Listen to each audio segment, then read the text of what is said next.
আমরা আমাদের আজকের ক্লাসে সে আগের মতোই ইন্সপেক্টরশিপ পদোন্নতি পরীক্ষার কিছু গুরুত্বপূর্ণ প্রশ্ন নিয়ে আলোচনা করব। তো গতকালকে সর্বশেষ যেটা আমরা আলোচনা করেছিলাম, আসলে আমি বিতর্কের মধ্যে এজন্যই সব সময় থাকি, বিতর্ক পছন্দ করি যে সত্যটা প্রতিষ্ঠা করতে গেলে সময়ের বিষয়। একটা সত্য প্রতিষ্ঠা করা যে কত কষ্টের সেটা যে করতে চায় সেই জানে। কারণটা হলো, প্রশ্ন হলো তল্লাশি বলতে কি বুঝেন। একটা প্রশ্ন আসছে, তল্লাশি বলতে কি বুঝেন। তো আমরা জানি বিভিন্ন গাইডে যারা লিখেছেন তারা এই তল্লাশি সম্পর্কে বিভিন্ন, আসলে তল্লাশি সম্পর্কে তল্লাশি কাকে বলে। আমরা তো মনে করি তল্লাশি হলো লুকায়িত কোনো কিছু উদ্ধারের লক্ষ্যে যে অভিযানটা পরিচালনা করা হয়, সেটা হলো তল্লাশি। আমরা জানি যে কোনো কিছু উদ্ধারের লক্ষ্যে আইন বলে যে অভিযানটা পরিচালনা করা হয়, এটা হলো তল্লাশি। তো আসলে তল্লাশি সম্পর্কে একে সুনির্দিষ্ট করে কোনো স্থানে কোনো উদাহরণ দেয়া হয় নাই। লিটন কে ভাই? লিটন কে? লিটন? লিটন কি ভালো নাম স্যার, কি? স্যার শামীম, শামীম স্যার আমি। শামীম।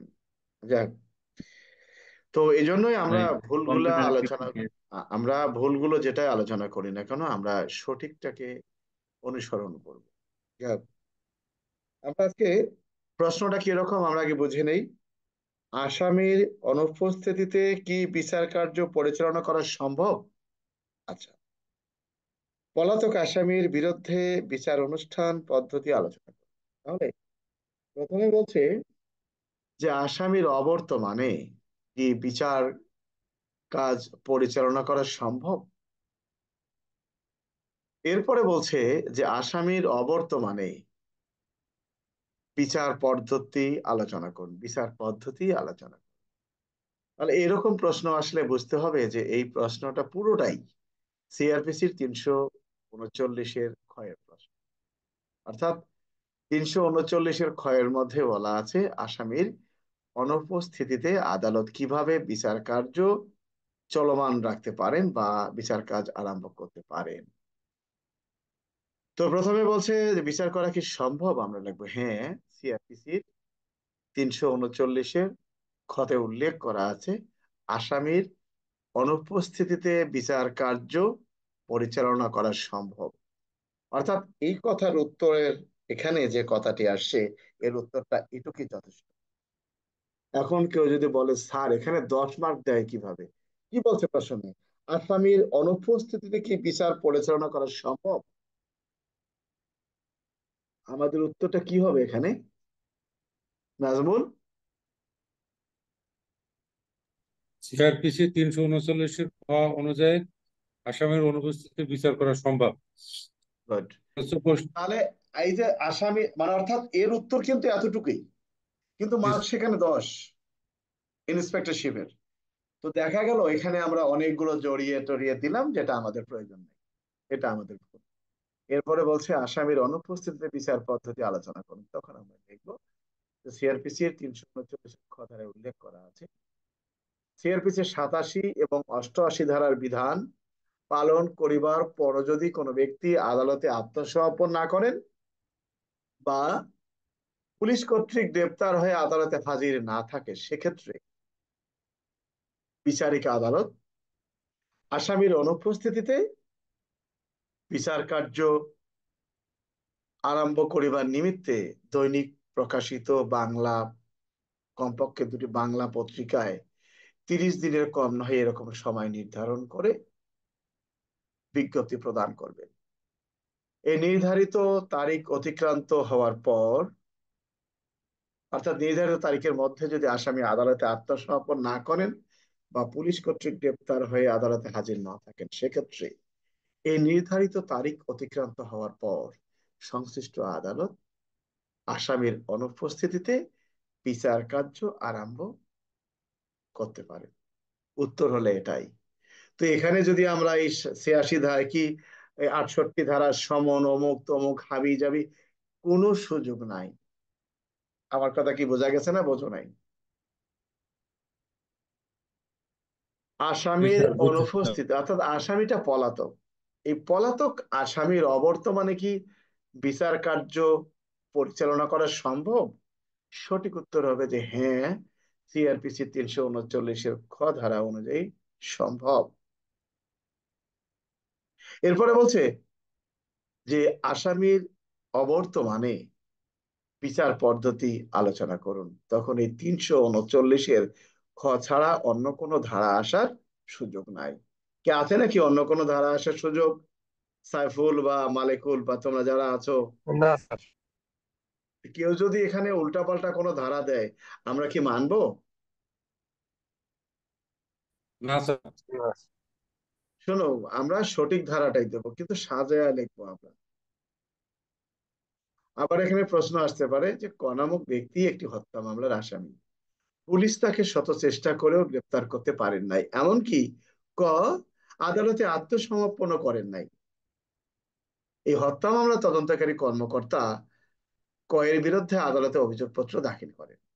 আদালত কয়ের বিরুদ্ধে অভিযোগপত্র গ্রহণপূর্বক গ্রহণপূর্বক কি পদ্ধতি অনুসরণ করে কয়ের অনুপস্থিতিতে আদালত বিচার কাজ আরম্ভ করতে পারেন, সেটা 339-এর খ।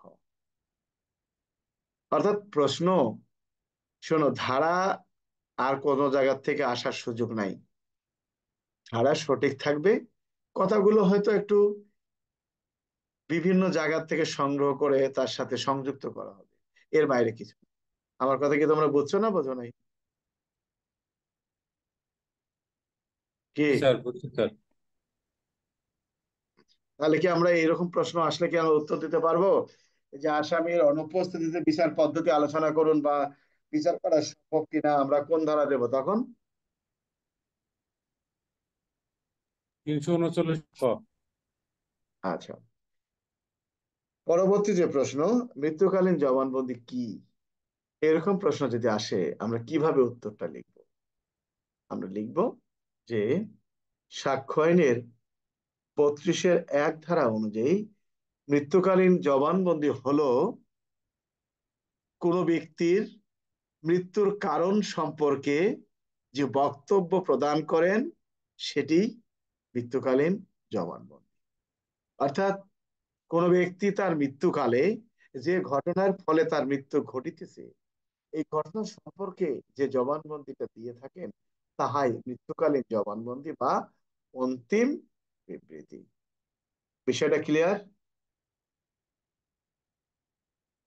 জি স্যার, ক্লিয়ার স্যার। তোমাদের প্রশ্ন আসতে পারে, স্যার এখানে কি পিআরবি 266 দেব না? না। সাক্ষ্য আইনের 32-এর 1 বলেছে কোন বিষয়টাকে মৃত্যুকালীন জবানবন্দি বলা যাবে। কে লিপিবদ্ধ করবেন সেটা 32-এর 1 নাই, কিন্তু এর পরবর্তীতে বলা আছে যে মৃত্যুকালীন জবানবন্দি কে লিপিবদ্ধ করতে পারেন। তখন আমরা লিখব যে পিআরবি 266 বিধি পর্যালোচনা করে দেখা যায় মৃত্যুকালীন জবানবন্দি লিপিবদ্ধ করতে পারেন হাসপাতালের সংশ্লিষ্ট চিকিৎসক, একজন ম্যাজিস্ট্রেট, পুলিশ অফিসার বা প্রয়োজন অনুযায়ী যে কোনো ব্যক্তি মৃত্যুকালীন জবানবন্দি লিপিবদ্ধ করতে পারেন। তাহলে প্রথম আমরা কি কথাটি বললাম যে মৃত্যুকালীন জবানবন্দি কি? তাহলে উত্তরটা আমরা কি লিখবো? মৃত্যুকালীন জবানবন্দি হলো 32-এর 1 ধারা অনুযায়ী মৃত্যুকালীন জবানবন্দি হলো কোন ব্যক্তির আসন্ন মৃত্যুর কারণ সম্পর্কে যে বক্তব্য, সেটাই হলো মৃত্যুকালীন জবানবন্দি। স্যার, হ্যাঁ, এটা দেওয়া যাবে না স্যার, এই যে কোনো ব্যক্তি 32-এর 1 ধারা অনুযায়ী কোনো ব্যক্তি মৃত্যুর পথযাত্রী বা গুরুতর জখম হয়ে মারা গেছে, এগুলো বাদ মৃত্যুর দাও। যে কিসে গুরুতর জখম টখম তোমার এখানে? আবার কার কাছ থেকে শিখছো এগুলো? পড়ালেখা এটা তুমি হবে না স্যার। বানালে তো, পড়ালেখা তুমি বানালে হবে না, তোমাকে বলতে হবে এটা বইয়ের ভাষায়। ওই ফাও এটা হবে না ওই ফাও গাইড পড়ার হিসাব আমার কাছে নাই। আমার হলো গাইড নাই বই। স্যার আমার কাছে। আপনাকে তো স্যার বলছি যে স্যার আমার একটা গাইড এগুলো দিয়ে না, এগুলো ফাও আলোচনা করার কোনো প্রয়োজন নাই, আমরা যেটা আলোচনা করি। তাহলে প্রশ্ন হলো যে মৃত্যুকালীন জবানবন্দি কে লিপিবদ্ধ করতে পারে? এখানে অনেকের গাইডে দেয়া আছে সিআরপিসির 164, 145, 157 অনেকগুলো দেয়া আছে, এটার কোনো সুযোগ নাই। বিষয়টা ক্লিয়ার নাজমুল? জি স্যার। অর্থাৎ মৃত্যুকালীন জবানবন্দি কাকে বলে? মৃত্যুকালীন জবানবন্দি পিআরবি সিআরপি দুঃখিত, সাক্ষ্যনে 32 কে লিপিবদ্ধ করতে পারেন? পিআরবি 200। এখন এখানে বলছে যে মৃত্যুকালীন জবানবন্দির আইনগত গুরুত্ব কি, এখানে আবার কোন ধারা চলে আসবে? আমরা লিখবো যে সাক্ষ্যনে 32-1 ধারা অনুযায়ী মৃত্যুকালীন জবানবন্দির আইনগত গুরুত্ব হলো যে যে ব্যক্তি মৃত্যুর মুখোমুখি দাঁড়িয়ে যে বক্তব্যটা দিচ্ছেন এটি সাক্ষ্যনে 32-1 ধারা অনুযায়ী আদালতে গ্রহণযোগ্য। এটি হলো তার মৃত্যুর কারণ সম্পর্কে গুরুত্ব বহন করে। জবানবন্দি প্রদানকারীর যদি মৃত্যু না হয় সেক্ষেত্রে জবানবন্দির পরিণতি কি? সাক্ষ্য আইনের 157 ধারায় বলা আছে যে মৃত্যুকালীন জবানবন্দি দাতা যদি দৈবাত ক্রমে বেঁচে যায় তাহলে তার জবানবন্দিটা মৃত্যুকালীন জবানবন্দি হিসেবে গ্রহণযোগ্যতা পাবে না, তবে সেটি সাক্ষ্য আইনের 157 ধারা অনুযায়ী সমর্থনমূলক সাক্ষ্য হিসেবে গ্রহণযোগ্যতা পাবে। তাহলে মৃত্যুকালীন জবানবন্দি দাতা যদি জবানবন্দি প্রদানের পর বেঁচে যান সেক্ষেত্রে জবানবন্দির পরিণতি কি হবে?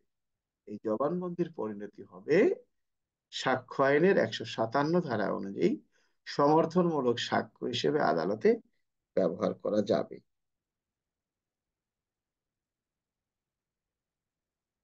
এখানে আর কোনো কিছু বলার আছে তোমাদের? কারো কিছু বলার আছে? মালিকুল না স্যার, বা না। না স্যার। শোনো, তোমাদের এইগুলো, এই ভিডিওটা আমাদের যে ইউটিউব আছে, আমাদের শিকড় ল গাইডের ইউটিউব, সেখানে দেয়া আছে। সেখানে কিন্তু আরো অনেকগুলো ক্লাস আছে, তোমরা যে কোনো সময় সেখানে প্রবেশ করে এই ক্লাসগুলো এই ইউটিউবে তোমরা দেখতে পারো। বুঝতে পারছো? এখানে তোমাদের মন্তব্য থাকলে মন্তব্য লিখবা তোমরা, প্রয়োজনে কোনো মন্তব্য, কেননা শুধু দেখলাম দেখলে হবে না, মন্তব্যটা লিখতে হবে। মন্তব্যটা লিখলে কি হবে, এমনও হতে পারে যেটা যারা ক্লাস শুনছে, যারা এখনো আমার সাথে সরাসরি ক্লাসে যুক্ত নাই, তাদের বক্তব্যটা হয়তো পরবর্তী ক্লাসে আমরা সেটা তুলে ধরলাম যে এই ঘটনার উত্তর এটা। আর সবাই ওই যে কি জানি বলে, সাবস্ক্রাইব না কি জানি বলে, লাল বাটন চাপ দেয় না কালা বাটন চাপ দেয়, ওটা চাপ দিয়ে রেখে দিবা। বুঝতে পারছো? কেন এখন থেকে কিন্তু আমরা আমাদের প্রত্যেকটা ক্লাস আমরা ওখানেই দেবো, ইউটিউবেই দেবো, ঠিক আছে? ঠিক আছে স্যার। আচ্ছা, তাহলে আমরা কি বুঝতে পারলাম যে মৃত্যুকালীন জবানবন্দি কি, মৃত্যুকালীন জবানবন্দি কে লিপিবদ্ধ করতে পারেন, মৃত্যুকালীন জবানবন্দির গুরুত্ব কতটুকু, মৃত্যুকালীন জবানবন্দি দাতা জবানবন্দি প্রদানের পর যদি তিনি বেঁচে যান তাহলে জবানবন্দির পরিণতি কি হবে, আমরা এই সম্পর্কে আলোচনা করেছি। কারো কিছু বলার আছে এই সম্পর্কে?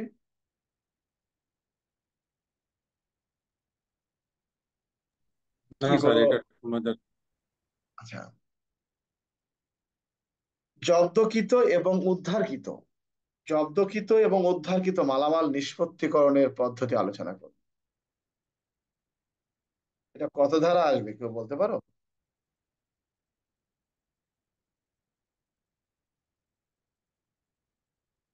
জব্দকৃত এবং উদ্ধারকৃত মালামাল নিষ্পত্তিকরণের পদ্ধতি আলোচনা করুন, এটা কত ধারা হবে? জসিম, কত ধারা হবে?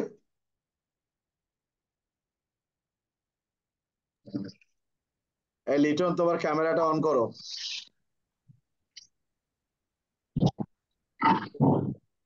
কোন ধারা হবে এটা? Sir 523/25 sir. মালিকুল, এটা কোন সিএপিসি। ধারা হবে? মালিকুল, স্যার এটা টিআরপিসি 523/24। হ্যাঁ, সঠিক উত্তর সিআরপিসি 523/24। তবে এখানে আর একটা বিষয় তোমাদেরকে এখানে তোমরা দিতে পারো, সিআরপিসি 550 এবং 51 ধারা, এখানে দুটো বিষয় বলা আছে, জব্দকৃত এবং উদ্ধারকৃত মালামাল নিষ্পত্তির বিধিবিধান। তো নিষ্পত্তির বিধিবিধান সম্পর্কে আলোচনা করা হয়েছে সিআরপিসির 523, 24, 25। অর্থাৎ 523-এ যে বক্তব্যটা বলা আছে যে এরকম মালামাল পেলে আদালত কি ব্যবস্থা নিতে পারেন, 524 এবং 525। অর্থাৎ এই প্রশ্নের সঠিক উত্তর হলো 523, 24, 25। যাক, তোমরা তাহলে বুঝতে পারছো। আচ্ছা, যদি একটা প্রশ্ন আসে যে আহ ক নামক সাব ইন্সপেক্টর রাত্রিকালীন টহল ডিউটি করাকালে একটি প্রাইভেট কার তল্লাশি করে প্রাইভেট কারের ভিতরে পলিথিনে মোড়ানো অবস্থায় 50 বোতল ফেন্সিডিল উদ্ধার করেন এবং প্রাইভেট কারের চালককে আটক করেন। এই ধরনের অপরাধের ক্ষেত্রে প্রাইভেট কারটির নিষ্পত্তির বিধিবিধান আলোচনা করুন।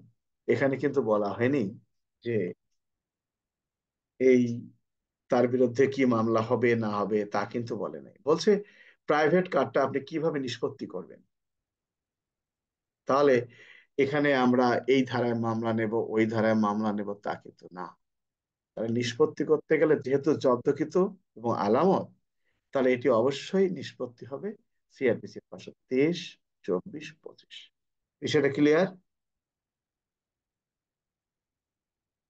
কি জসিম, কোনো সমস্যা আছে? না না স্যার, স্যার। বুঝলাম না স্যার কি মালিকুল, স্যার, বুঝলাম না একটু স্যার আমার বলেন। বোঝো না কেন? মন কোন দিকে? স্যার মনোযোগ আছে স্যার, বুঝতে পারছি না। অনেকেরও প্রশ্ন আসছে যে আপনি একজন সাব ইন্সপেক্টর, চেকপোস্ট ডিউটি করাকালে একটা প্রাইভেট কার আপনি আটক করেছেন। তো প্রাইভেট কারটা তল্লাশি করলেন, তল্লাশি করার পর প্রাইভেট কারের ভিতরে 500 পিস ইয়াবা পেলেন। এই ধরনের অপরাধের ক্ষেত্রে প্রাইভেট কারটির নিষ্পত্তির বিধিবিধান আলোচনা করুন। তখন আমরা কি লিখবো? আমরা কি লিখবো এই ধারায় মামলা করব, এ করব, সে করব ইত্যাদি? কি আমরা কি করব? না স্যার, স্যার এখানে কি সড়ক পরিবহন আইনের কোনো আসবে না কোনো স্যার? ধারা আসার সুযোগ নেই। সড়ক পরিবহন আসবে কেন পাগল? এর কি অপরাধ কি? গাড়ির মধ্যে একটা গাড়িতে অবৈধ মালামাল পাওয়া গেছে, তার মানে গাড়িতে বহন করা হয়েছে, এটা একটা আলামত। বোঝা গেছে? জি স্যার। এই জিনিসগুলো খেয়াল রাখবা। আচ্ছা, তাহলে আমরা বিষয়টা বুঝলাম, নিষ্পত্তির বিধিবিধান যেটা আমরা আলোচনা করলাম। আচ্ছা, আইন শৃঙ্খলা বিঘ্নকারী অপরাধ দ্রুত বিচার আইন 2000 আদালতে আলাদা একটা প্রশ্ন আসছে। দেখো, প্রশ্নের প্রথমে বলছে যথার্থতা নির্ণয় করুন। কি বলছে? যথার্থতা নির্ণয় করুন। ক, মৃত্যুর প্রাক্কালে পুলিশ অফিসার খকে বলে যে তার হত্যাকারী হলো অমুক, এই কথার মূল্য কি?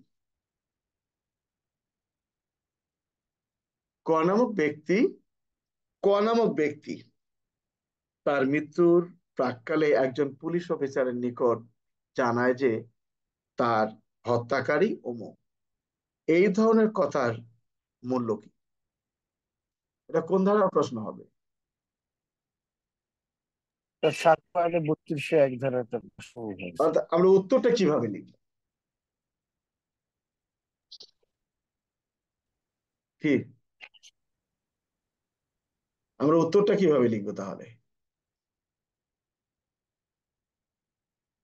আমরা লিখবো সাক্ষ্য আইনের 32-এর 1 ধারায় মৃত্যুকালীন জবানবন্দি বলতে কি বোঝায় সেটা, না লিখবো যে মৃত্যুকালীন জবানবন্দি কে লিপিবদ্ধ করতে পারে, কোনটা? আমরা লিখবো মৃত্যুকালীন জবানবন্দি মানে কে স্যার, লিপিবদ্ধ কে করতে পারেন লিপিবদ্ধ তাহা, আমরা লিখবো যে মৃত্যুকালীন জবানবন্দি কে লিপিবদ্ধ করতে পারেন তাহা পিআরবি 266 বিধিতে উল্লেখ করা আছে। এবং সাক্ষ্য আইনের 32-এর 1 ধারায় উল্লেখ করা আছে যে একজন মৃত্যু পথযাত্রী ব্যক্তি তার মৃত্যুর কারণ সম্পর্কে বর্ণনা প্রদান করতে পারেন। ক নামক ব্যক্তি তার মৃত্যুর প্রাক্কালে খ নামক পুলিশ অফিসারের নিকট যে জবানবন্দি দিয়েছেন, এই জবানবন্দিটা পুলিশ অফিসার পিআরবি 266 বিধি অনুসরণ করে লিপিবদ্ধ।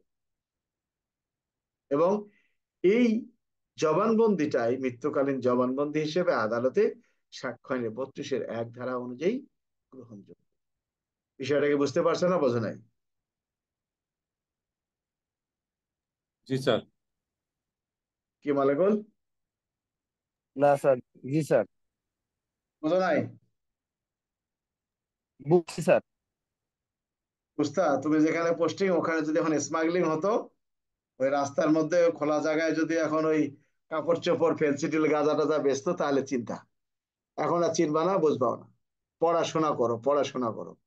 তোমার যেখানে অঞ্চলে এই কি জানে এই কি যে ঈশ্বরদী ফাঁড়ি, এটা ছিল সবচাইতে মানে একটা স্মাগলিং জোন, 1 নম্বর জোন। জি স্যার, মাদক প্রবণ এলাকা আর কি। হ্যাঁ, মানে অনেক এখানে, তা এখনো চলে স্যার, এখনো। ওখানে সন্ত্রাসী ছিল বিমান পাইলট।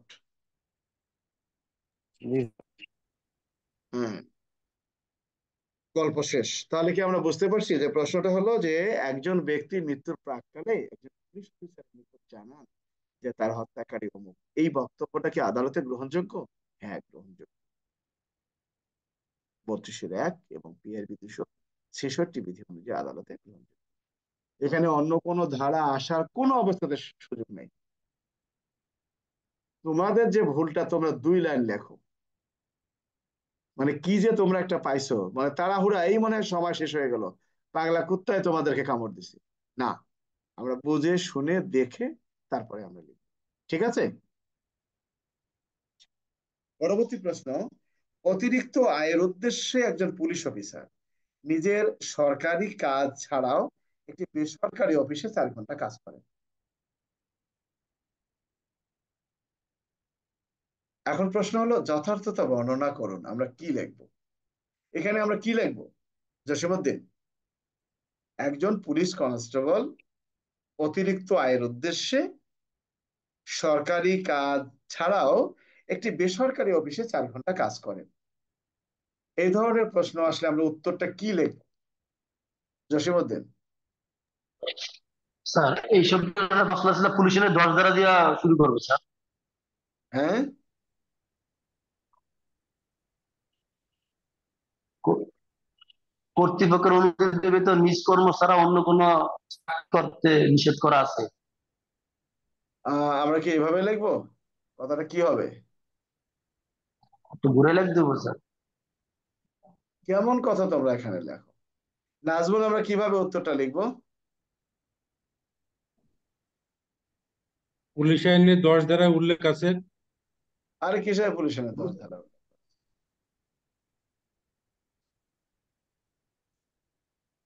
অতিরিক্ত একশো আয়ের আটষট্টি স্যার। উদ্দেশ্যে একজন পুলিশ অফিসার নিজের সরকারি কাজ ছাড়াও একটি বেসরকারি অফিসে কাজ করে।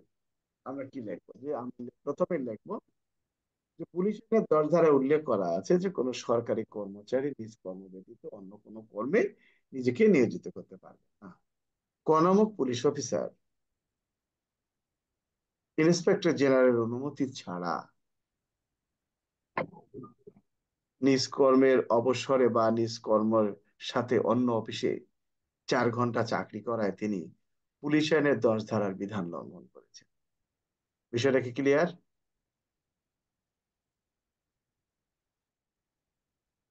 বক্তব্যটা হলো, এখানে বোঝাচ্ছে পুলিশ আইনের 10 ধারার প্রশ্ন। এখানে পেনাল কোডের 168 ধারা আসার কোনো সুযোগ নাই। আমার কথা বোঝা গেছে?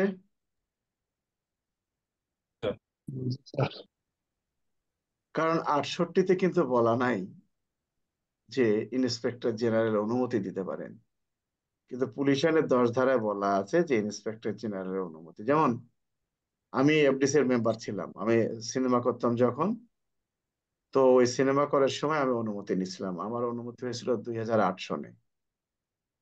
2008-এ আমার অনুমতি ছিল। তো অনেকের তো অনুমতি ছিল না, এগুলো নাই এখন, যারা বেশিরভাগই অনুমতি দেয়ও না। এটা একটা। এরপরে যখন আমি বই লিখলাম, আমার বইয়ের অনুমতিও আসলো। এটা মনে হয় 2018, 17 কি 18 সনে আমার অনুমতিটা নিলাম। আমার একটা দেখি কতটা। হ্যাঁ, 18। 18 সালে স্যার। হ্যাঁ, 18-তে আমার অনুমতি নেওয়া হলো। তো মানে বক্তব্যটা হলো যে নিজ কর্ম ছাড়া অন্য কোনো কর্মে নিজেকে যদি নিয়োজিত করতে চান একজন পুলিশ সদস্য, তাহলে তার অনুমতি নিতে হবে ইন্সপেক্টর জেনারেল। যদি না নেন, তাহলে সেটি আইনে অপরাধ হিসেবে গণ্য হবে। এবং এই বিধানটা বলা আছে এই তোমার এই পুলিশ আইনের 10 ধারায়। এখানে অন্য কোনো ধারা আসার সুযোগ নেই। আমার কথা বোঝা গেছে না বোঝা নাই? আর অপরাধটা যদি বলে স্যার। অপরাধটাও পুলিশ আইনের 10 ধারায়, তার অপরাধ আমরা শাস্তির এখানে তার শাস্তি চাই। বিষয়টাকে বুঝতে পারছো? তার শাস্তির ঠিক কথা আছে। কিন্তু বলা হয়নি এখানে। কিছু কিছু ক্ষেত্র আছে, তোমাকে বুঝতে হবে কি জানতে চাচ্ছে।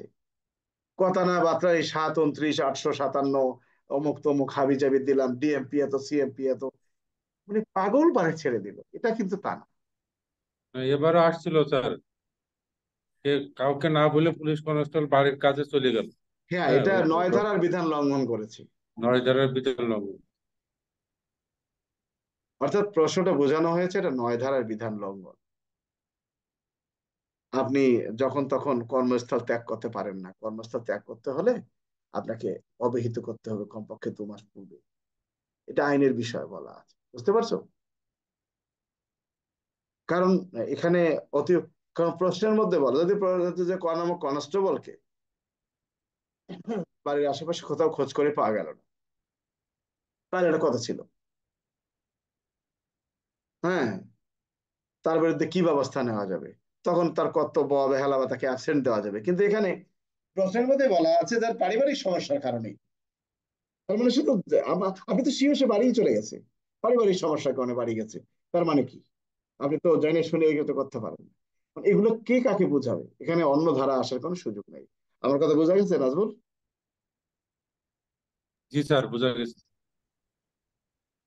পরবর্তী প্রশ্ন। ক নামক পুলিশ কনস্টেবল থানা হাজতে ডিউটি থাকা অবস্থায় হাজতখানা থেকে আসামি পলায়ন করলেন। অর্থাৎ একজন পুলিশ কনস্টেবল হাজতের দায়িত্বে আছেন, হাজত থেকে আসামি পলায়ন করলেন। উক্ত কনস্টেবলের বিরুদ্ধে কি ব্যবস্থা নেওয়া যাবে? কর্তব্য অবহেলা 223 স্যার। এখানে কর্তব্য অবহেলা হবে না, এখানে অপরাধ। এই জায়গায় কিছু প্যাঁচ আছে, অর্থাৎ 223 স্যার। হ্যাঁ, দেখো আমরা, শোনো, এটা কথা বলি, এটা এই জিনিসগুলো তর্ক করতে গেলে অনেক কিছু আছে। যেমন সেদিন একজন অফিসার বললেন, এই আপনি জানেন না, আমাকে বলতেছে, বুঝতে পারছো? এই আপনি জানেন না যে মেট্রোর মধ্যে পিআরবি প্রয়োগ করা যাবে না? আমি বললাম আপনি ভুল বললেন স্যার। একজন সিনিয়র পদের ডিআইজি লেভেলের, আমি স্যার আপনি ভুল বললেন। কেন ভুল বললাম? আমি বললাম যে পিআরবি, শুধু পিআরবিতেই বলা আছে যে পুলিশ কোন কোন ক্ষেত্রে আগ্নেয়াস্ত্র ব্যবহার করতে পারবে।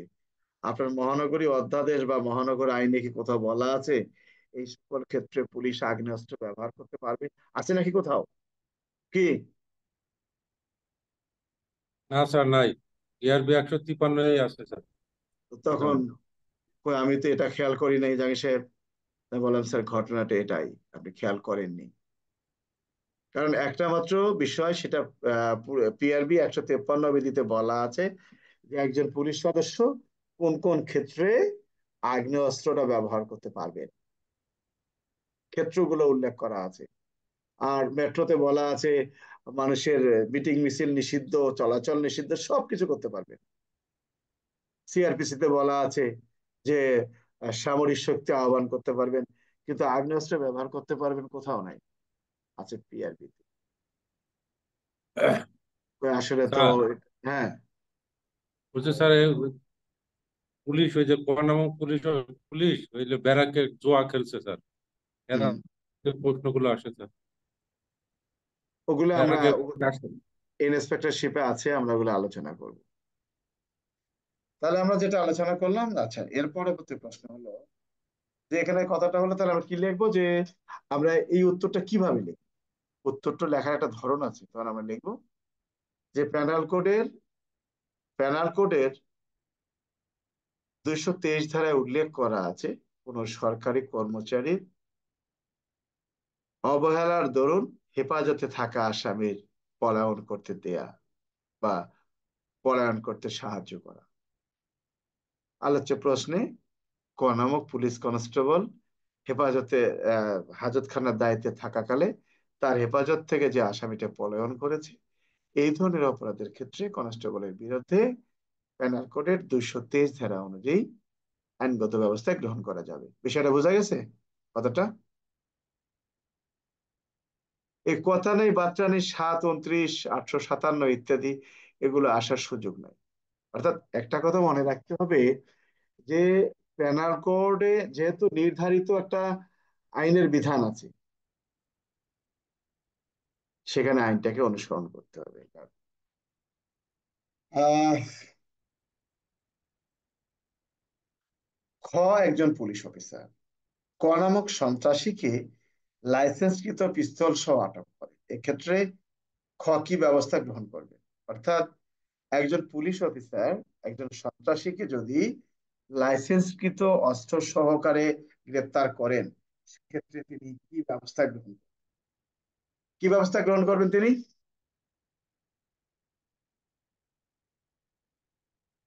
কে? জসীমউদ্দিন? স্যার কোন আমার পুলিশ তার লাইসেন্সকৃত পিস্তল নিয়ে সন্দেহজনক ঘোরাফেরা করলে 12 ধারা গ্রেপ্তার করিয়া না, জব্দ তালিকা বলে। এখানে তো কোনো সন্দেহের কথা আসে নাই বাবাজান, এখানে তো কোনো সন্দেহের কথা আসে নাই। প্রশ্ন হলো খ নামক পুলিশ অফিসার ক নামক সন্ত্রাসীকে লাইসেন্সকৃত অস্ত্র সহ গ্রেপ্তার করে। তুমি একজন পুলিশ অফিসার একটা সন্ত্রাসীকে লাইসেন্সকৃত অস্ত্র সহ গ্রেপ্তার করেছো, তোমার করণীয় কি? আমি স্যার জব্দ তালিকা তৈরি করে স্যার।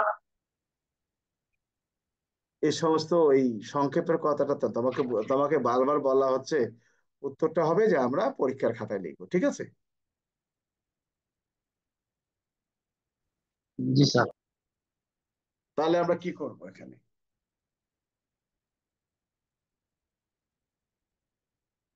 কে নাজমুল, আমরা কি করতে পারি এখানে?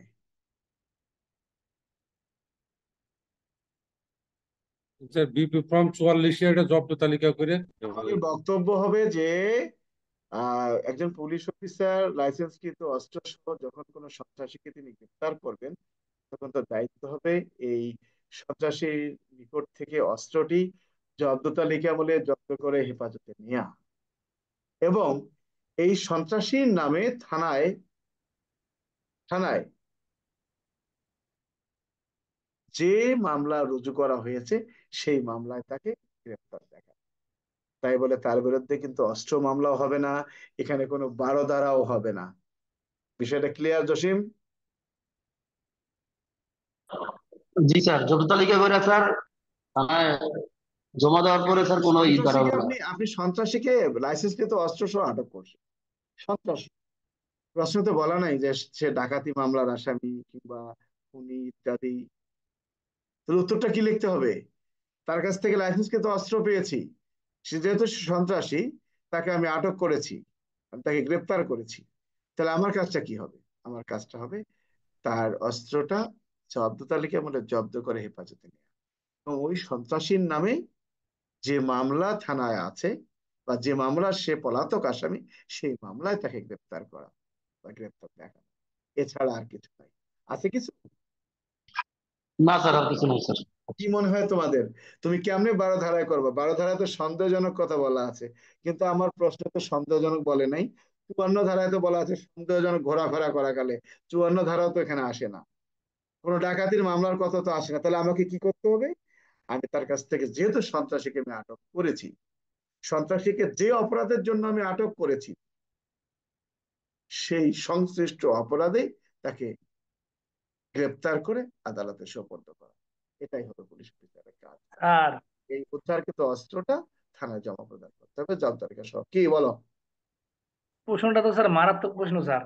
বোঝার প্রয়োজন নাই তোমার, তোমার মারাত্মকের প্রয়োজন নেই। স্যার 1.5 মাস বললাম যে পরে, স্যার প্রশ্নটা স্যার মারাত্মক।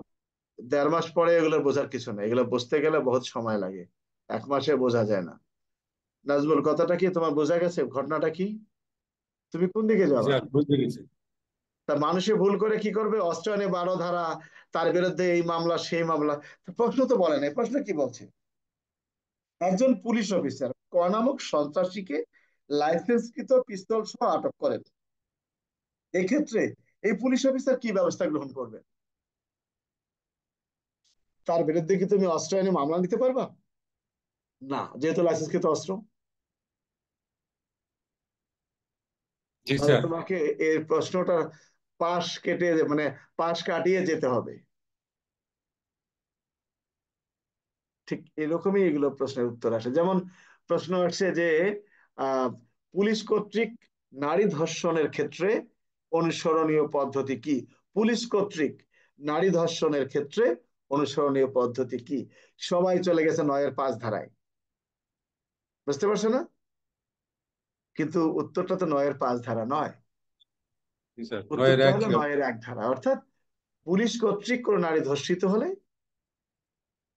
অপরাধের ধরন অনুযায়ী তার বিরুদ্ধে কি নিয়মিত মামলা রুজু হবে। বিষয়টা বোঝা গেছে? জি স্যার, পুলিশ হোক আর পাবলিক হোক, দর্শন তো দর্শনে স্যার। দর্শন দর্শনে।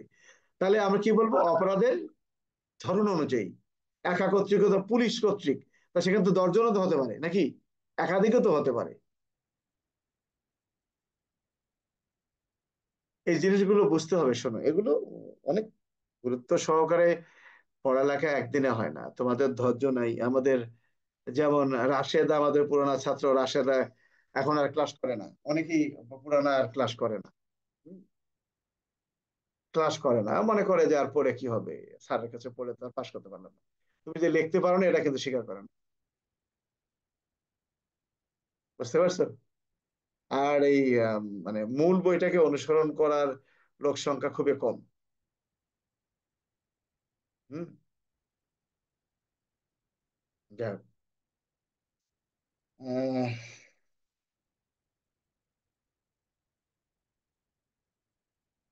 আবার এখানে একটা আসছিল, অতিরিক্ত পুলিশ এবং বিশেষ পুলিশের মধ্যে 5টি পার্থক্য লিখুন। যাক, এটা তো লিখতে পারবা তোমরা।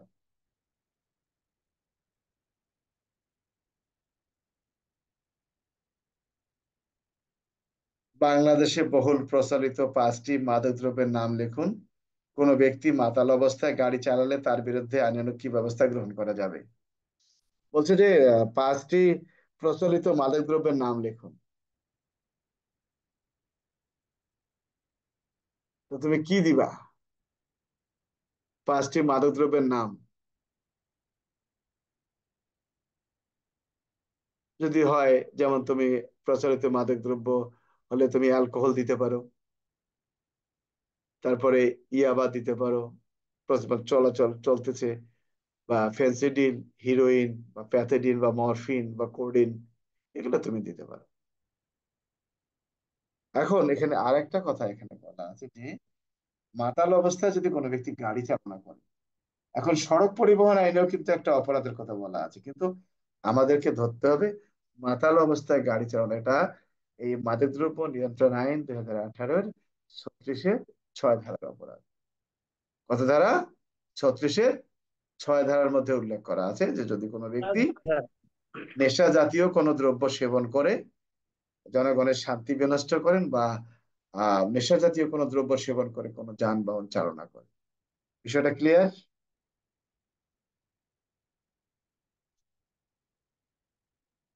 কি সাইফুল ঝালকাঠি, আমার কথা কি বোঝা গেছে না বোঝা নাই? জি, বুঝতে পারছি স্যার। বুঝলাম না, এই যে মাঝে মাঝে নেটওয়ার্ক আসে, মাঝে মাঝে আসে না, হোয়াটসঅ্যাপও কাজ হয় না, আমি তো কিছুই বুঝতেছি না। হুম? পরবর্তী প্রশ্ন, যদি কোনো প্রশ্ন আসে, খুন করিলেই কি অপরাধ হয়?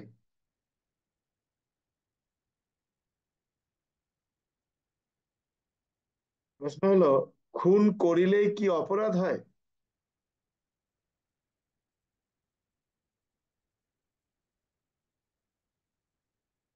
কি আমার কথা বুঝতে পারছো? না স্যার, খুন করিলে অপরাধ হয় না। কত ধারা হয় না? এর আমাদেরকে 96 স্যার। আমাদের আমাদেরকে লিখতে পেনাল লিখতে কোডের হবে। 96 ধারায় উল্লেখ আছে। না, এখানে তোমার কথার উত্তরটা দিতে হবে যে পেনাল কোডের 300 ধারা অনুযায়ী প্রত্যেকটি খুনেই আইনগতভাবে অপরাধ, প্রত্যেকটি খুনেই কিন্তু অপরাধ। তবে ব্যতিক্রম কিছু আছে, কিন্তু প্রথম তো অপরাধ হবে। আবার কেউ যদি লেখে যে না, সকল খুনেই অপরাধ নয়, এটাও সত্যি। মানে কিছু কিছু প্রশ্ন আছে দুই ভাবে তুমি উত্তর দিতে পারবা। এখন প্রশ্ন হলো কোন ধরনের খুন আইনে অপরাধ হিসেবে গণ্য হইবে না? কোন ধরনের খুন, কোন ধরনের খুন আইনে অপরাধ হিসেবে গণ্য হইবে না? এই রকমের প্রশ্নে আমাদের অনেকে ভেজাল লাগাই থিয়ে দিচ্ছে। আহ, কোন ধরনের খুন আইনে অপরাধ হিসেবে গণ্য হইবে না? কেউ বলছে অমুক তমুক হাবি যাবে না, এটা তো খুন না। তাহলে কোনটা খুন? 100 ধারার খুন, পেনাল করে 100 ধারা, সবাই জানে এটা একজন আরেকজনকে মেরে ফেলতেছে, এটা খুন। কিন্তু এই 100 ধারা বলছে যে না, এটি আইনে অপরাধ হিসেবে হবে না। 103 ধারায় সম্পত্তি রক্ষার ক্ষেত্রে, 100 ধারা দেহ রক্ষার ক্ষেত্রে, 46-3 আসামির পলায়ন রোধ করবে। এখানে অন্য কোনো ধারা দেওয়ার কোনো সুযোগ নাই। কেউ যদি 106 দেয়, ওই 106টাও কিন্তু আত্মরক্ষার কথাই বলা আছে। অর্থাৎ দেহ রক্ষার প্রয়োজনে, গুরুতর আঘাতের হাত থেকে রক্ষার জন্য বা মৃত্যুর হাত থেকে রক্ষা পাওয়ার জন্য, তৃতীয় ব্যক্তির মৃত্যু। তার মানে আমরা জানি না, তাই আমরা অনেকগুলো ধারা এখানে দিয়ে রাখি। কি কারো কোনো বক্তব্য আছে আজকের আলোচনা নিয়ে? আমরা শেষ করব।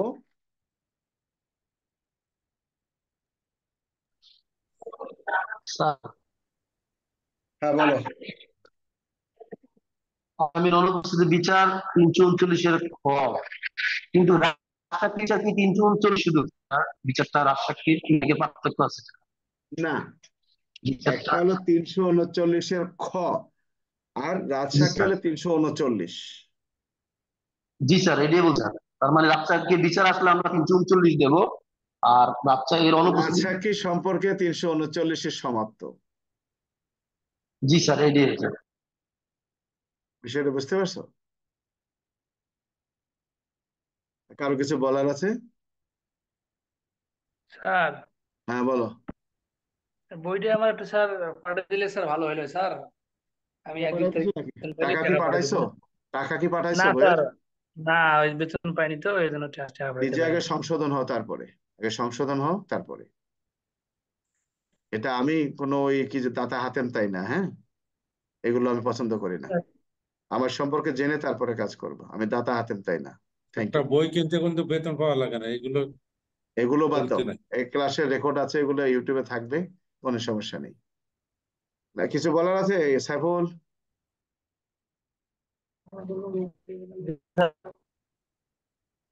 কিছু বলার আছে বলো। আমি কিন্তু তোমাদেরকে বলছিলাম যে প্রত্যেক দিন তোমরা কিছু না কিছু ছোটখাটো প্রশ্ন নিয়ে আসবা, যেগুলো তোমরা বুঝতে তোমাদের সমস্যা হচ্ছে, আমরা সমাধান করে দেবো। কিছু বলার আছে সাইফুল? জি না স্যার। আচ্ছা, মালিকুল কিছু আছে তোমার? না মালিকুল, মালিকুল আছে কিছু বলার? না স্যার। আচ্ছা, আমাদের ইন্টারনেটও খুব ডিস্টার্ব করে। তো সবাই ভালো থাকো, কালকে আবার আমরা যথাসময়ে ক্লাস করব। সবাই সাবধানে থেকো। আর যে আমাদের ইউটিউবের মধ্যে ক্লাসটা থাকবে, ওখানে একটু দেখে নিও, ঠিক আছে? আর নিজের মন্তব্য থাকলে সেখানে মন্তব্য লিখে দিবা, ঠিক আছে? আর ওই যে কি সাবস্ক্রাইব করা যেটা না কি জানি বলে, ওটা যদি করার দরকার করে ফেলবে। ঠিক আছে। ভালো থাকো সবাই, ধন্যবাদ সবাইকে। আসসালামু আলাইকুম স্যার। সালাম।